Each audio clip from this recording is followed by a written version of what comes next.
Bonsoir, bonsoir, bonsoir, bonsoir tout le monde. C'est Madame Bozil qui portait une nouvelle leçon pour vous ce soir.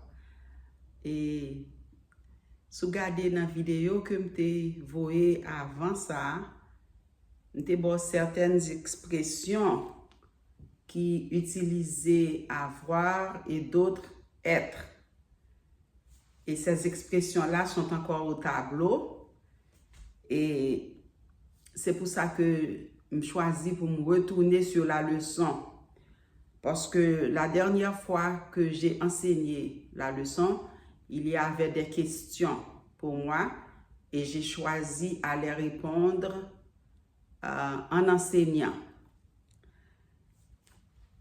Il y a certaines expressions en anglais qui utilisaient to be. To be, c'est le verbe être.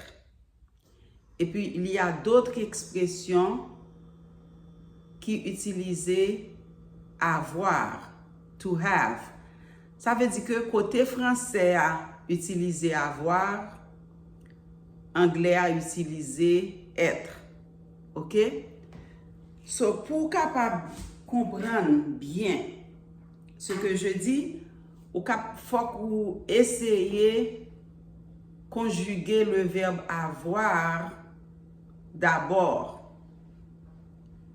Conjuguer le verbe avoir au présent et puis conjuguer le verbe être au présent. Ça, c'est très facile. Le verbe être, c'est I am, you are, he, she is, we are, you are, they are.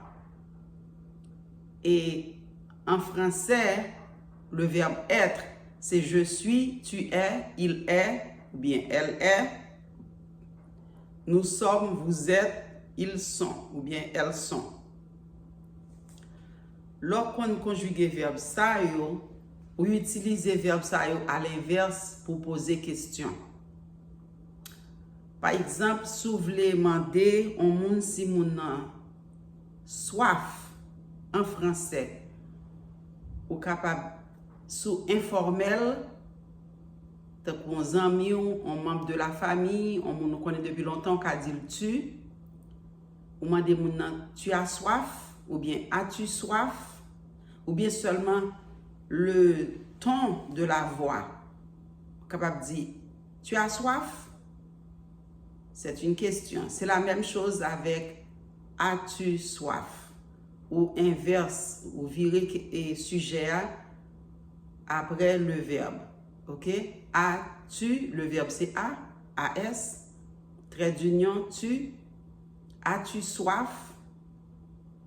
Anglais a dit are you thirsty? Are you thirsty? Français a utilisé le verbe avoir et l'anglais utilise le verbe être. C'est en pratique ou besoin fait. Vous pouvez prendre n'importe de ces expressions-là. Les expressions que j'ai déjà au tableau, je vous les ai données la semaine dernière.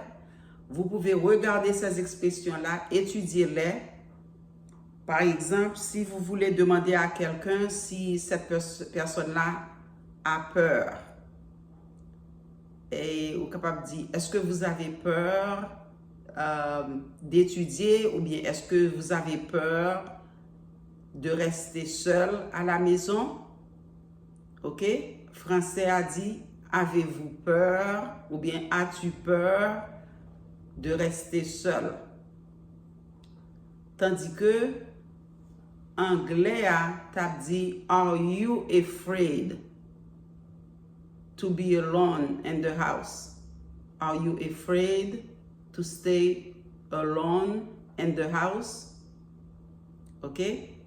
So là où l'anglais utilise le verbe être, le français utilise le verbe avoir dans ces expressions-là qui sont au tableau.